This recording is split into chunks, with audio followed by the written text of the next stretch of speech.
भर में अभी जारी है। अमेरिका में जो इतलात आ रही है कि 1 मिलियन से 10 लाख से ज्यादा पॉजिटिव केस हो चुके हैं वहाँ पे। तो अमवात तो तकरीबन 60 के करीब है। तो हम पाकिस्तान को देखते हैं, पाकिस्तान में भी अभी तक बहुत सजाएं वो 15,000 से तजावुज कर चुके हैं और 3 सजाएं अमवात हो चुकी हैं। इस हवाले से बहुत से इक़दाम भी जा रहे हैं। और जो वफाक और सूबों के दरमियान किस तरह लॉकडाउन के चीजें आगे लेके मसला हो गया कि लोकल ट्रांसमिशन वो शुरू हो गई है काफी ज्यादा। तो इतना भी कैसे और साथ ही साथ मुश्किल कारोबारी जिंदगी भी चलाना है, लोगों के लिए खाने पीने के मामला वो भी लेके चलने हैं। तो इसका फाइन बैलेंस किस तरह से लेके चलना है। और ये पहले दिन से हमारी डिबेट चली आ रही है और इसमें 2 मॉडल्स ऑफ गवर्नेंस और पॉलिसी में हमें डिफरेंसेस नजर आ रही हैं, एक वफाक का और एक सूबों की तरफ से। इसी मौजू पे बात करते हैं। मैं अपने पैनलिस्ट साहब से तारुफ करवा दूं। हमें कराची से ज्वाइन करें सेनेटर मुर्तज़ा वहाब साहब, तर्जुमान हुकूमत सिंध के सदाकत अली अब्बासी साहब, पाकिस्तान तहरीक इंसाफ से ताल्लुक है, और मोहसिन रांझा साहब, पाकिस्तान मुस्लिम लीग नवाज से ताल्लुक है। आप सबका प्रोग्राम में शिरकत करने का बहुत शुक्रिया। मुर्तज़ा वहाब साहब, आपसे जानना चाहूंगा, क्या आप अब सदर मुमलिकत से मिलेंगे? जो वफाक और आपकी पॉलिसीज में कोई डिफरेंसेस आ रहे हैं इसके रेजोल्यूशन के लिए?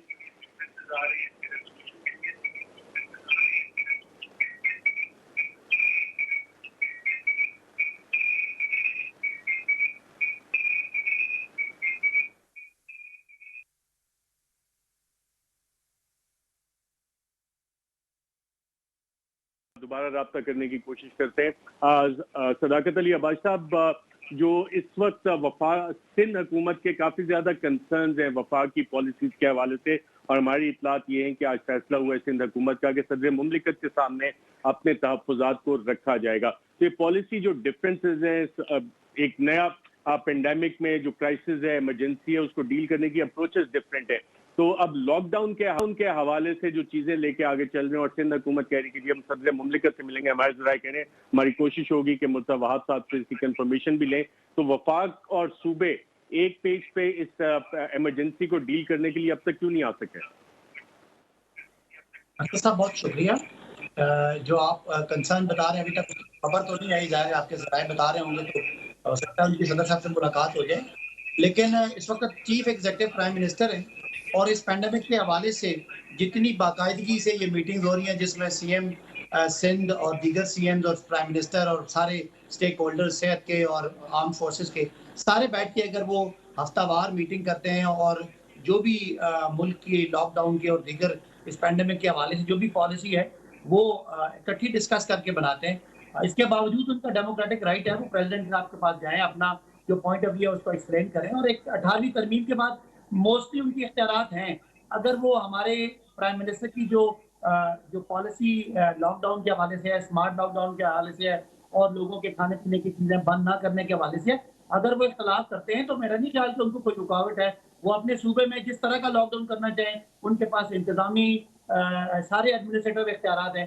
तो अगर तो कोई सियासत इसमें नहीं है, तो मेरा नहीं ख्याल कि उनके पास कोई फ़ोरम नहीं है बात करने का। लेकिन वो अगर कोई और भी आईनी फ़ोरम इस्तेमाल करना चाहते हैं, तो उस पे कोई इख्तिलाफ नहीं किया जा सकता।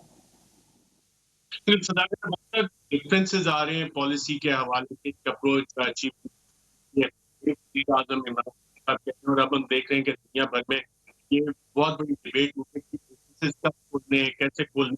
तो ये वाला जो पॉलिसी डिफरेंसेस है अप्रोच में, आप समझते हैं कि आजम खान साहब जो पहले दिन एक अप्रोच लेके थे, अब दुनिया उसी के पास। देखिए, हम समझते हैं कि बिलावल साहब की सीएम सिंध की जो पॉलिसी है, वो जो दुनिया में एक कॉमन पॉलिसी है, जो एक पॉपुलर पॉलिसी है कि सब कुछ बंद कर दिया जाए, लोगों को सेहत के कंसर्न पे पाकिस्तान को लॉकडाउन कर दिया जाए और कंप्लीट लॉकडाउन कर दिया जाए। वज़ीर आज़म का जब दुनिया में कोई लीडर भी बात नहीं कर रहा था, उनका ये विज़न था कि शायद पाकिस्तान जैसे मुल्क में जिसमें 220 मिलियन आबादी है और लोग इतना कंजेस्टेड एरियाज़ में रहते हैं, वहाँ से इस लॉकडाउन का, इस पैंडेमिक को रोकने के लिए ये इफेक्टिव नहीं है। और खासकर इसलिए भी नहीं है कि हम लॉकडाउन करके लोगों को उनकी ज़रूरियात की चीज़ें पहुँचाने का हमारे पास वो एडमिनिस्ट्रेटिव मशीन भी नहीं है। लिहाज़ा अगर कोई लॉकडाउन इस तरह का करते हैं जो वेस्ट में चलता है, जो आपको सीएनएन और बीबीसी के इदारियों में नज़र आता है, या जो तरक्की याफ्ता मुल्कों की सोच है, जो पाकिस्तान में एक आसूदा मुआशरे की सोच है, वो मेरा ख्याल है पाकिस्तान की 80-90% आबादी पे अप्लाई नहीं होता, और उसके जो रिजल्ट्स हैं वो इस जो बीमारी को फैलाने की बजाय बीमारी को रोकने की बजाय शायद वो गैर मौसर साबित हों। लिहाजा उन्होंने स्मार्ट लॉकडाउन की बात की है कि स्मार्ट लॉकडाउन करें, एरियाज़ को टारगेट करें, एरियाज़ को सील करें और वहाँ जहाँ से बीमारी है, मौजूद है, उसकी एक सैंपलिंग लेके उसको करें और आहिस्ता-आहिस्ता से पूरे पाकिस्तान को खोलें और बीमारी को रोकें, ना कि पूरे पाकिस्तान को रोक दें। ये विज़न है, ये शायद उनको समझ आने में कोई मसला है या कोई उनको अपनी लीडरशिप की जो अप्रोच है उसको कैरी करना है, इसलिए ये इख्तिलाफ राय है।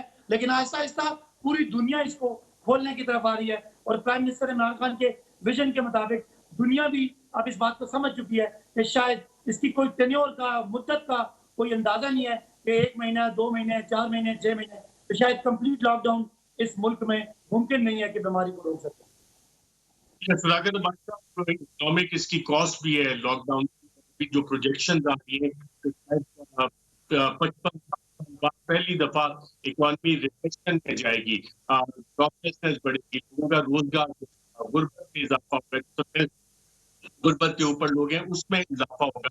ये वाले नंबर जो है हुकूमत इसका इदराक है, इससे क्या हम ये एक्सपेक्ट करेंगे को जो समरी भेजी गई है तेल की कीमतों में कमी की जाए, उसमें वापस कमी की जाएगी ताकि जो है वो चलना शुरू हो। देखिए, इस वक्त पूरी दुनिया एक रिसेशन का ट्रेंड चल रहा है।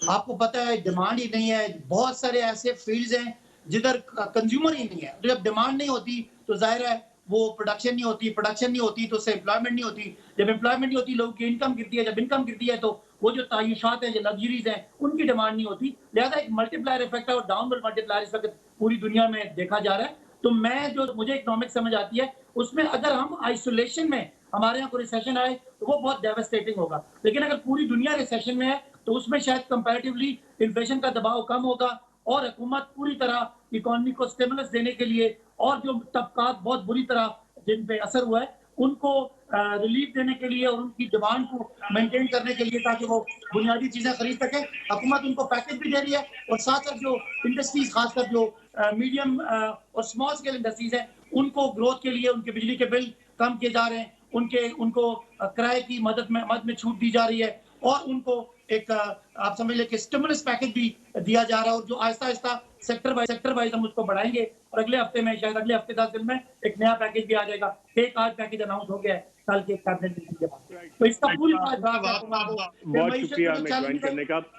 आप क्या राइट, मैं मुर्तज़ा वहाब साहब से भी जानूं, आप क्या सदर मुमलिकत के पास बतौर सूबा सिंध आप लोग जा रहे हैं चीफ मिनिस्टर और वुज़रा, और उनके सामने अब अपने जो कंसर्न्स हैं, जो वफाक की पॉलिसी से डिफरेंसेस है, वो सदर मुमलिकत के सामने रखने का कोई फैसला हुआ है?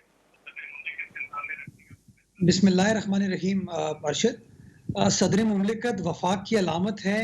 कराची से वो उनने सियासत की, कराची से इलेक्शन लड़ा, तो वो सूबा सिंध वापस आ रहे हैं, कराची तशरीफ़ ला रहे हैं।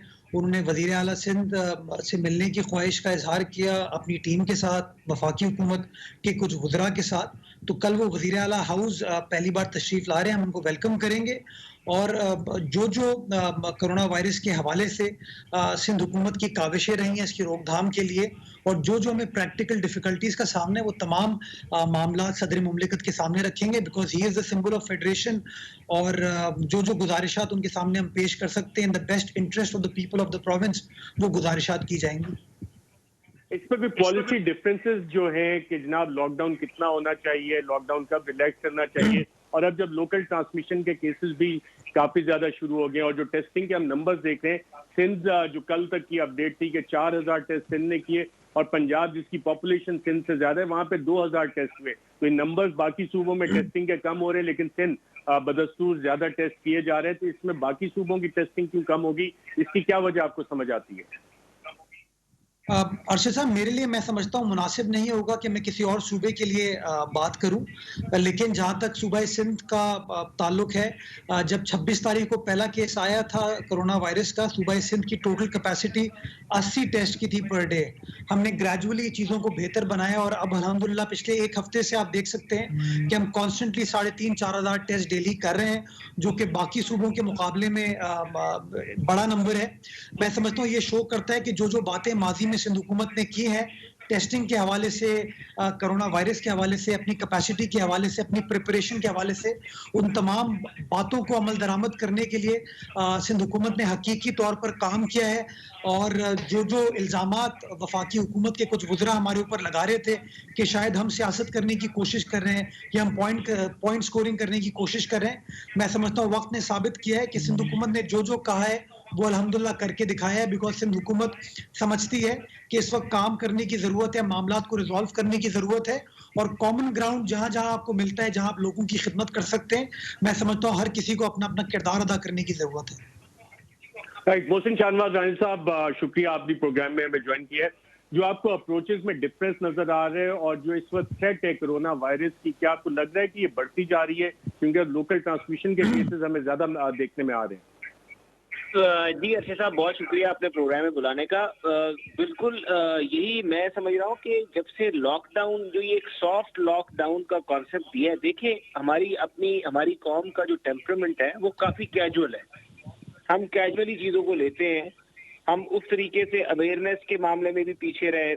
हमारी इंतजामिया का जो रवैया था फेडरल लेवल पे, ताफ्तान से जहाँ से कहानी शुरू होती है और फिर एयरपोर्ट्स के ऊपर नरमी रखी गई, लोग रिश्वत दे के निकलते रहे और फिर डेटा शेयर नहीं किया गया। खैर, दैट्स अ लॉन्ग स्टोरी। लेकिन अब यह है कि वो आप देख लें कि वो हमारा कैजुअल रवैया था, और उसी कैजुअल रवैये वाली हमारी जो हमने अपनी कौम है, नेशन है, उसको हमने सॉफ्ट लॉकडाउन का कॉन्सेप्ट दे दिया, और जिसका रिजल्ट अब आपके सामने आ रहा है कि लोकल ट्रांसमिशन के केसेस जो हैं वो बढ़ रहे हैं, बिकॉज लोग बिल्कुल इस चीज का एहतियात नहीं कर रहे। खास तौर पे शहरों में भी एहतियात नहीं हो रही। मैं मसाजिद में मुझे भी जाने का इत्तेफाक होता है नमाज पढ़ने के लिए, और मैं देखता हूँ मसाजिद में भी कई जगहों पे लोग जो है वो मास्क नहीं पहन रहे, और बल्कि कुछ मसाजिद में और तो और बल्कि हमारी कौमी असम्बली की मस्जिद में कारपेट जमीन पे है। बाकी तो हमने बाकी मसाजिद में से तो सदर साहब ने कारपेट उठवा दिए, लेकिन कौमी असम्बली की मस्जिद में अभी भी कारपेट है। तो मैं ये बात करूंगा कि अगर आप इस तरीके से चीजों को कैजुअली लेंगे तो फिर तो ये स्प्रेड होगा। और देहातों में अगर आप चाह के देख लें, रूरल एरियाज में, वहां पे तो हालात इससे भी ज्यादा जो है वो बुरे हैं, क्योंकि वहां पे तो अवेयरनेस भी नहीं है, लिटरेसी भी नहीं है, तालीम की कमी है, और ईमान जो है लोगों का वो बहुत मजबूत है। तो वो तो देहातों के लोग तो सब कुछ ईमान के बलबूते पे वो तो सारा सिलसिला वहां पे चल रहा है, और कोई शक नहीं मुसलमान का ईमान जो है वो बिल्कुल बहुत मजबूत है। लेकिन एहतियात जो है, और हमारे नबी सल्लल्लाहु अलैहि वसल्लम की भी इस पे अहादीस मौजूद है कि वबा के हवाले से घर में रहने की हिदायत है, उस शहर में ना जाने की हिदायत है। तो वहां पे लेकिन ये चीज वहां पे भी नहीं इम्प्लीमेंट हो पा रही। बाजारों में रश लगे हुए हैं, देहातों में उसी तरह से लोग इकट्ठे हो रहे हैं, मजमे हैं।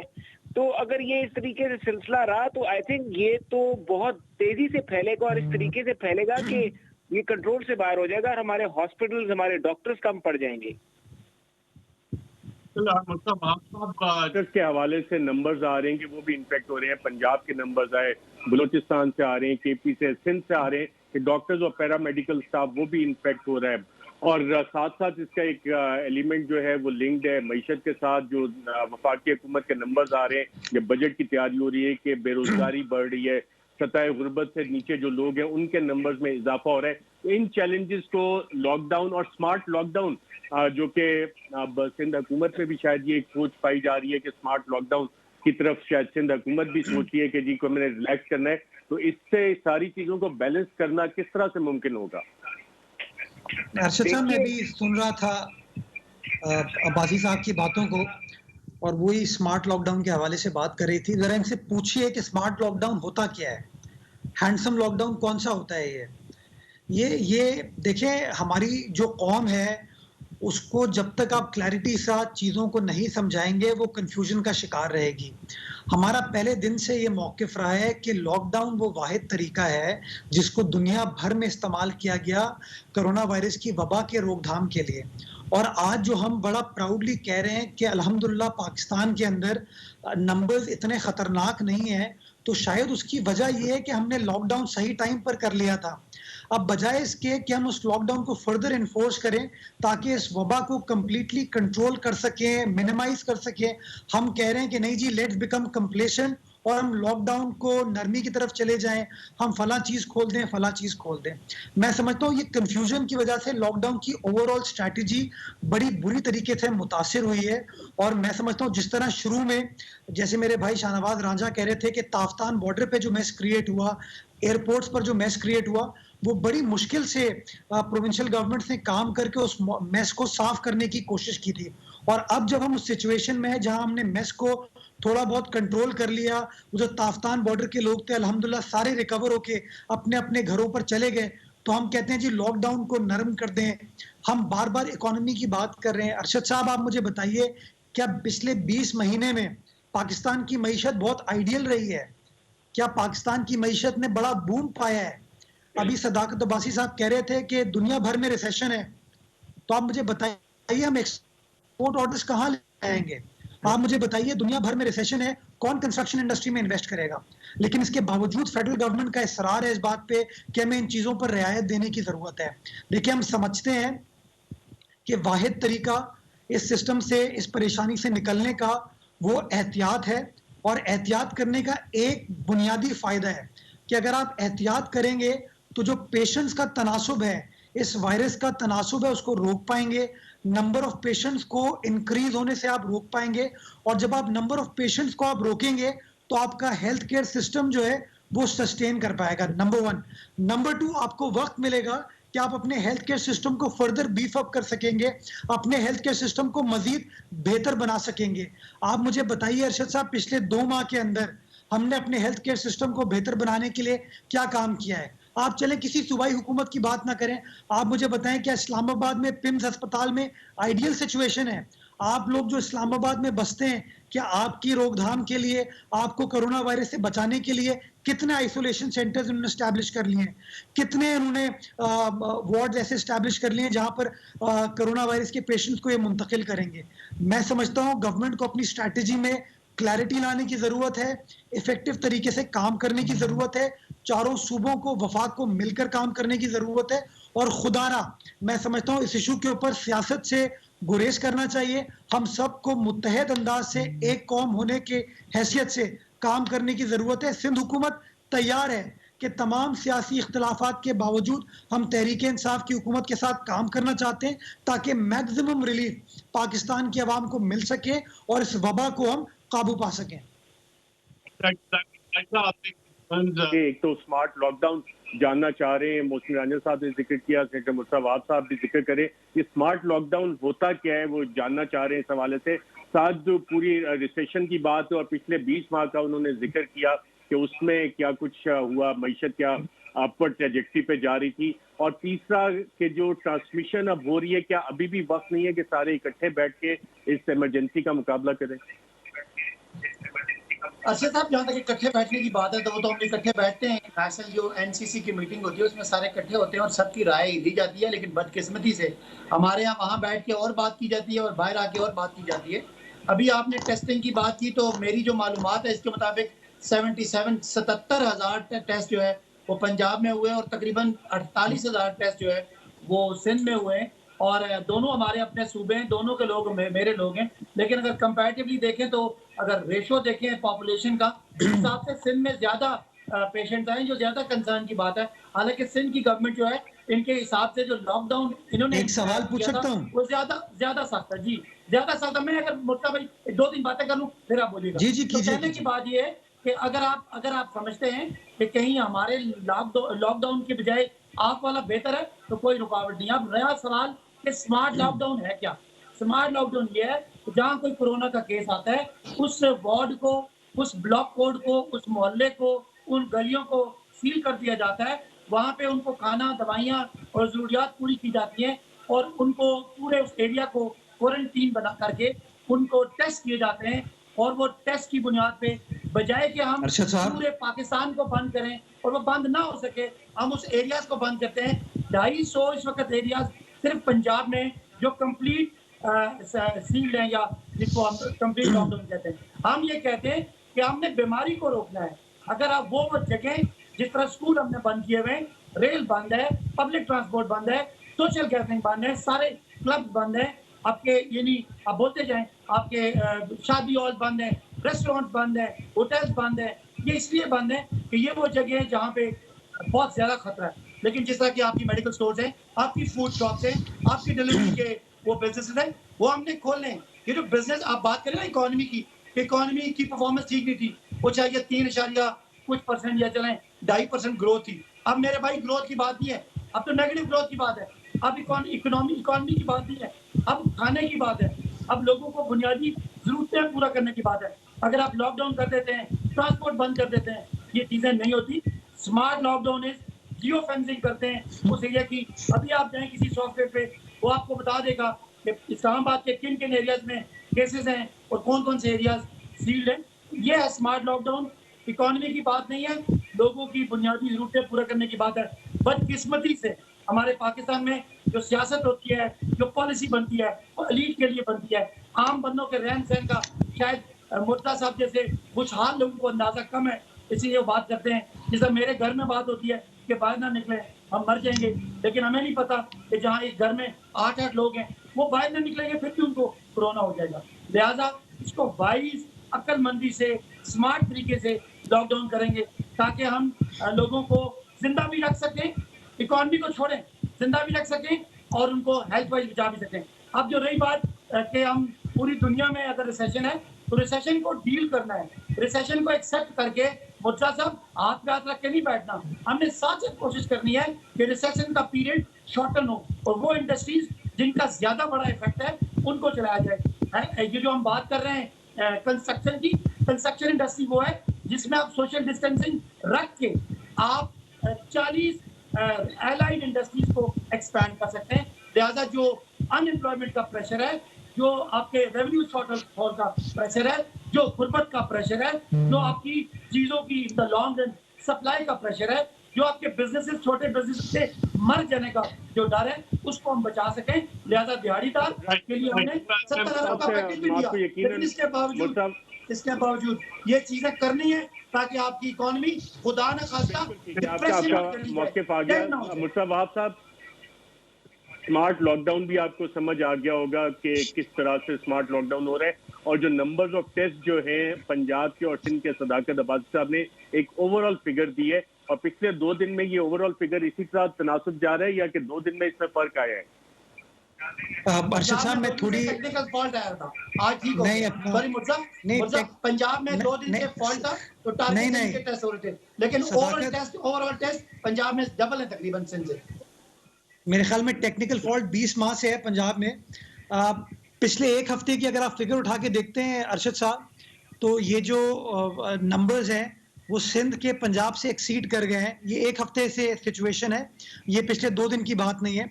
बट चले मैं सदाकत की बात का इस तरह जवाब देता हूँ कि पंजाब की आबादी है 11 करोड़, और मैं अगर इनका आर्ग्यूमेंट बाय कर लूँ कि इन्होंने 70,000 टेस्ट किए हैं, तो आप मुझे बताइए 70,000 टेस्ट के बेसिस पे, चले 77, मैं कहता हूँ 77 नहीं, आपने 1 लाख टेस्ट कर लिए।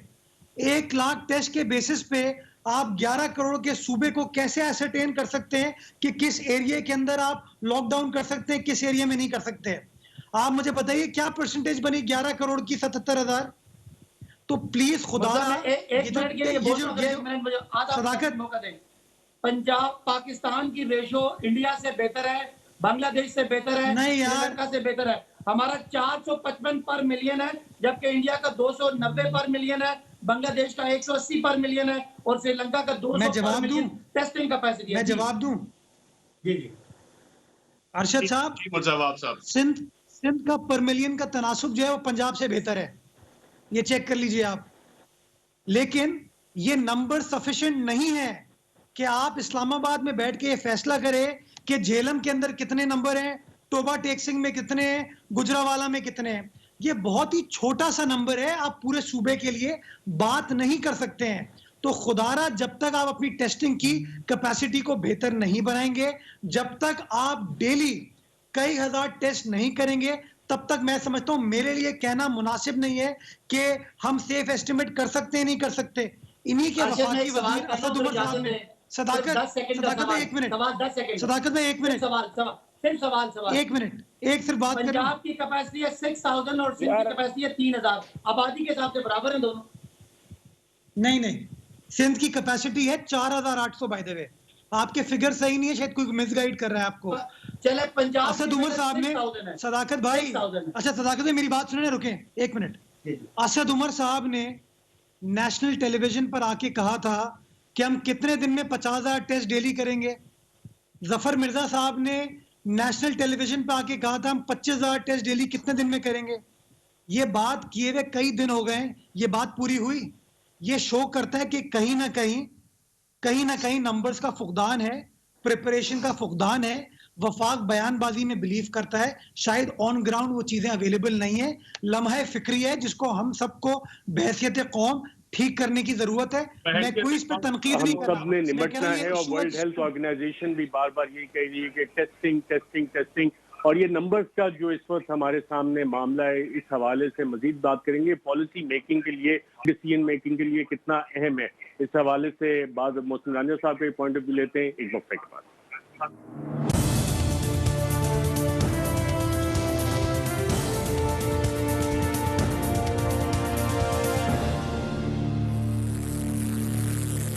वेलकम बैक नाज़रीन। मोहसिन रांझा साहब, नंबर्स इंतहाई इंपॉर्टेंट है पॉलिसी मेकिंग के लिए, डिसीजन मेकिंग के लिए। और जितना बड़ा क्राइसिस अब हम लोग फेस कर रहे हैं, क्या हमें इसका इदराक है कि अब हमने जो पॉलिसी डायरेक्शन है उसको थोड़ा बहुत दोबारा रीसेट करना है? और आपको ये होता हुआ नजर आ रहा है साथ जो खौफनाक किस्म की आगे प्रिडिक्शंस आ रही हैं? रिसेशन में जब इकॉनमी जाती है तो बेरोजगारी, लोगों के साथ गुर्बत में इजाफा और उसके साथ जो सोशल इश्यूज आते हैं, क्या हम लोग उस सारी चीज के लिए तैयार आपको लगता है कि है भी? देखिए अरशद साहब, दो चीजें हैं। एक चीज ये है कि क्या आप बेरोजगारी को हैंडल करने के लिए लॉकडाउन जो है उसमें नरमी पैदा कर रहे हैं, और अगर नरमी पैदा हो जाती है और ये जिन लोगों को आप रोजगार देने की कोशिश कर रहे हैं, खुदा ना खास्ता वो कोरोना के मर्ज में मुब्तला हो जाते हैं, तो क्या आप उस तादाद को हॉस्पिटल्स में केटर करेंगे? उसका आपको फाइनेंशियल इम्पैक्ट ज्यादा होगा, या आपको इस तरह का तरीकाकार इख्तियार करना पड़ेगा कि उनको आप बगैर एक्सपोज किए उनके जो ये इश्यूज हैं उसको एड्रेस कर लें? देखिए, मैं आपको एक बात बताऊं, बड़ी ये क्लियर है कि अगर आप किसी इंडस्ट्री को कर रहे हैं तो आप उस इंडस्ट्री को चलने से पहले इंश्योर करें, जिस तरह चाइना में किया जा रहा है कि वहां पे एसओपीज बनाए गए हैं, और जिन इंडस्ट्रीज के वो एसओपीज जो है वो क्लियर करती हैं, जहां पे वो सारा कुछ इंप्लीमेंट हो गया है, वो इंडस्ट्री खुल रही है। जहां पे सैनिटाइजेशन है, जहां पे स्क्रीनिंग है, जहां पे बंदों के आने से पहले टेस्टिंग है, वो इंडस्ट्रीज जो है वो खुल रही हैं। अब मुझे ये बताएं कि जब एक बिल्डिंग तैयार हो रही होगी और जहाँ पे ईंटें इकट्ठी करने वाले मजदूर लगे होंगे, और एक मजदूर दूसरे को ईंट पकड़ाता है, दूसरा तीसरे को ईंट पकड़ाता है, वहां पे आप सैनिटाइजेशन किस तरह करेंगे? किस तरह से आप कंस्ट्रक्शन इंडस्ट्री में लगे हुए मजदूरों को सैनिटाइजर देंगे? वहां पे किस तरह आप उनकी स्क्रीनिंग करेंगे? किस तरह इंश्योर करेंगे कि वो जो है एक दूसरे को ट्रांसमिट ना करें? इसी तरह आप ये देखें कि ये जो तरीकाकार है, टेस्टिंग नहीं है आपके पास, बल्कि पंजाब की टेस्टिंग जो है वो तो नीचे की तरफ जा रही है। अगर आप देखें पिछले 5, 6, 7 दिनों में पंजाब में टेस्टिंग जो है वो कम हुई है, और वो टेस्टिंग कम होने की वजह से अगर आप देख लें कि जो रिपोर्टेड केसेस हैं अभी भी पंजाब में ज्यादा हैं कंपैरेटिवली पिछली दफा से। परसों और कल में जो इजाफा हुआ वो उस हिसाब से अगर टेस्टिंग होती। अब मैं आपको बता रहा हूँ कि मैं उन लोगों को देख रहा हूँ फील्ड में जो अच्छे खासे सेंसिबल लोग हैं, लेकिन वो फील्ड में काम कर रहे हैं। कई ऐसे पुलिस अफसरान को मैं जानता हूँ जिनको कोरोना हो गया है और वो फील्ड में काम कर रहे थे। अब अगर हमारे देहातों में, गाँव में ये चीज आ गई, मैं आपको अरशद साहब बता रहा हूँ कि मेरा हल्का एक देहाती हल्का है, वहां पे लोग नहीं एहतियात से काम ले रहे, वहां पे अवेयरनेस बिल्कुल ना होने के बराबर है। और वहां पे अगर जो मैं आपको कुछ पुलिस अफसरान की बात बता रहा हूँ, तो वहां पे अगर एक को हुआ है तो मैं ये सोच रहा हूँ कि अगर उन तक ये पहुंचा है तो वो तो पढ़े लिखे पीएसपी अफसर हैं, तो अगर उनको हो गया तो बाकी जो लेफ्ट राइट जो अनपढ़ तबका है, मजदूर तबका है, जो छाबड़ियों पे या इधर उधर काम कर रहे हैं, उन तबके का क्या हम करेंगे? तो हमें ये फैसला करना होगा क्या हमारे पास इतने वसाइल हैं कि हम अगर इसी की इजाजत दें तो मीडिया ऑर्गेनाइजेशंस में सैनिटाइजर्स भी हैं, सोशल डिस्टेंसिंग भी हो रही थी 2-3 बड़ी मीडिया ऑर्गेनाइजेशंस में, ये केसेस तमाम तर हिफाजती इकदाम लेने के बावजूद डिटेक्ट में। हम पहले स्टूडियो से प्रोग्राम कर रहे थे, अब हम लोग भी घरों से प्रोग्राम कर रहे हैं और दफातर पहले भी सैनिटाइज हो रहे थे, सैनिटाइजर्स भी मौजूद थे, मास्क भी लोगों ने पहने हुए थे। लेकिन केसेस आए हैं लाहौर में, आए हैं इस्लामाबाद, कराची, कोयटा, मीडिया ऑर्गेनाइजेशन में, जहाँ पे अवेयरनेस बाकी कौम को भी देते और बाकी लिहाज से अब सबसे पहले इम्प्लीमेंटेशन में गया था। तो मोहसिन रांझा साहब जो अब कंसर्न उठा रहे हैं, तो क्या हम नंबर्स जो एक तो टेस्टिंग के कम हो रहे हैं वो ज्यादा तादाद ना दिखाई जाए, क्योंकि जो मुर्तज़ा वहाब साहब ने कहा, असद उमर साहब ने खुद बताया कि हमारी कैपेसिटी 50,000 टेस्ट पर डे पे जाएगी, लेकिन टेस्टिंग की तादाद हमें कम होती नजर आ रही है। तो नंबर्स के साथ तो हम कुछ नहीं कर रहे, लेकिन उसके कॉन्सिक्वेंसेज जो है वो इंतहाई खौफनाक हो सकते हैं। देखिए, आप दोनों मेरे जो भाइयों ने बात की है, उन दोनों की बात को मैं कोई बदनीयती नहीं समझता, वो अपने हिसाब से ठीक कह रहे हैं। और जो पाकिस्तान में लोग हेल्थ कॉन्शियस लोग हैं, सेहत के हवाले से जो लोग बहुत एहतियात कर रहे हैं या बहुत परेशानी का इजहार कर रहे हैं, वो बिल्कुल काबिल गौर बात है और काबिल फिक्र बात है, और मैं इनकी बात को या इनके जो कंसर्न है उनको जायज़ समझता हूँ। लेकिन अगर मोहसिन साहब ने अपने देहात की बात की तो सरगोदा में, अगर ये वहाँ पे किस तरह लॉकडाउन करेंगे कि अगर खुदा न खास्ता सरगोदा में ये बीमारी पहुंच गई है, तो क्या हर गांव वाले हर घर के बाहर एक पुलिस वाला खड़ा करेंगे? तो यही कहने की बात है कि खुदा न खास्ता अगर कोरोना हो जाता है किसी एक एरिया में, तो 1 से 2% लोगों की जानें शायद जा सकती हैं। लेकिन अगर हम ये भूख फैल जाती है और लोगों के पास खाने पीने का सामान नहीं होता, तो फिर ना कोई आपकी लॉकडाउन की परवाह करेगा, ना कोई आपका कोई हेल्थ की परवाह करेगा। लोग जब उनके बच्चे भूखे होते हैं तो उनको कोई परवाह नहीं होती। इसलिए हम कहते हैं कि वो दरमियानी रास्ता निकालें। इन्होंने कहा जी कि 2 मजदूर ईंटों पे काम करते हैं, तो ईंटों पे उनको ग्लव्स, हम दस्ताने उनको पहनवा सकते हैं। अगर इंतजामिया उसमें उनको देखे, जाके चेक करे कि कितना वर्क प्लेसेस हैं, और खासकर जो बड़ी फैक्ट्रीज हैं, जो बड़े एरियाज हैं जहाँ बड़े बड़े बिल्डिंग बन रही है, वहाँ पे ये इम्प्लीमेंट हो सकता है। अगर मुझे बता दें मोहसिन रांझा साहब कि खुदा न खास्ता अगर इस बीमारी ने अगले 6 महीने रहना है, तो आप मुझे बताएं 6 महीने आपके गांव वाले घर में बंद रह सकते हैं? वो भूख बर्दाश्त कर सकते हैं? आपके वोटर्स वो उसको बर्दाश्त करेंगे? पॉइंट ऑफ व्यू ले लूं, मैं मोहसिन रांझा साहब आता हूँ, आपकी तरफ भी आता हूँ। मुर्तज़ा वहाब साहब ने सुना, सदाकत अब्बासी साहब ने अब जो प्रोपोजिशन सामने रखी है, वो उससे आप एग्री करते हैं? मैं अरशद साहब बड़े एहतराम के साथ इख्तिलाफ करता हूँ। देखिए, ये 6 महीने का तो सवाल मैं कहता हूँ बहुत आगे की बात है। जब 23 मार्च को सबसे पहले सिंध हुकूमत ने लॉकडाउन किया था और बाद में सूबों ने उसको फॉलो करना शुरू किया, अगर उसी वक्त वफाक सूबों का साथ देता और हम लोग सब मिलकर, हमने 2 महीने हो गए अब इस तमाम प्रोसेस में, 26 फरवरी के बाद, 23 मार्च के बाद अगर हमने इफेक्टिवली 15 से 20 रोज तक मुल्क भर के अंदर अगर इस लॉकडाउन को सही तरीके से इन्फोर्स किया होता और वजीर आजम ने और वफाकी वुज़रा ने मुतज़ाद बयानियात नहीं दिए होते, तो मैं समझता हूँ लोग अपने घरों थे और हम बहुत हद तक इसके फैलाव को रोकने में कामयाब हो चुके होते। बट चूंकि मुतज़ाद बयानिया आया, लोग इनकरेज हुए अपने अपने घरों से निकलने में। आपने वो जो किफालत प्रोग्राम, एहसास प्रोग्राम के तहत लोगों को कहा घरों से बाहर निकलो, हम आपको 12,000 दे रहे हैं। आपने अपने गवर्नर्स को बोला आप जाइए उन प्रोग्राम सेंटर्स के ऊपर, आपने अपने वुज़रा को बोला आप जाइए। तो आपने नतीजा क्या हुआ? आपने आम आदमी को कहा कि आप घर से बाहर निकल सकते हो, लॉकडाउन को वायलेट कर सकते हो। नतीजा क्या हुआ?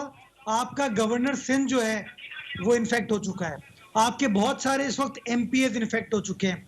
मैं सूबा सिंध के हवाले से बात करता हूँ, 45 पुलिस के हमारे जवान हैं जो कि वायरस से इन्फेक्ट हो चुके हैं, 4 हमारे रेंजर्स के जवान हैं जो कि वायरस से अफेक्ट हो चुके हैं। ये क्यों हुए अफेक्ट? क्योंकि मुतासरा लोग अपने घरों से बाहर निकले थे। अरशद साहब, 212 बच्चे हैं 10 साल से कम उम्र, जो कि सूबा सिंध के अंदर कोरोना का टेस्ट पॉजिटिव आया है।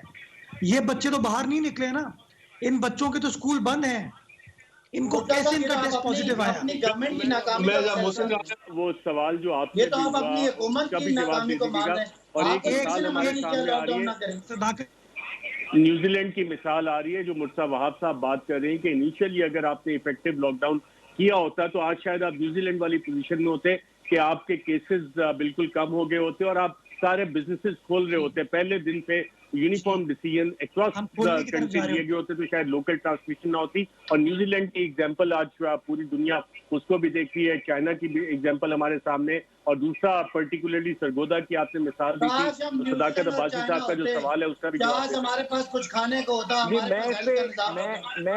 मैं सदाकत साहब को एक मिनट जरा खामोश करा लीजिए। सदाकत साहब एक मिनट जरा रुकिएगा, मैं आपको जवाब दे दूं। देखिए बात सिर्फ ये करने की है कि इन गवर्नमेंट को ये फैसला करना है कि क्या इनकी हेल्थ फैसिलिटीज और इनके डॉक्टर्स की जो टीम है वो लॉकडाउन की नरमी की सूरत में जो लोकल ट्रांसमिशन होगी लोगों को केटर कर सकती है कि नहीं कर सकती। अगर इनकी टीम और इनकी हेल्थ फैसिलिटीज केटर कर सकती हैं तो फाबिया कर दें लॉकडाउन में रिलैक्सेशन, और अगर वो नहीं कर सकते तो फिर इनको ये देखना पड़ेगा कि क्या हो रहा है कि डॉक्टर्स खुद बोल रहे हैं और कह रहे हैं कि आप लॉकडाउन में नरमी मत कीजिए, और वो इसलिए कह रहे हैं कि उनको पता है कि हमारी हेल्थ फैसिलिटीज जो है वो इस चीज की इजाजत नहीं देती। अगर लोगों को राशन घर में पहुंचाने वाला सिलसिला या इसके ऊपर आप बैठ के तमाम सियासी जमातों के साथ लायामल बना सकते हैं, हम इस इशू पे बिल्कुल कोई सियासत नहीं करेंगे।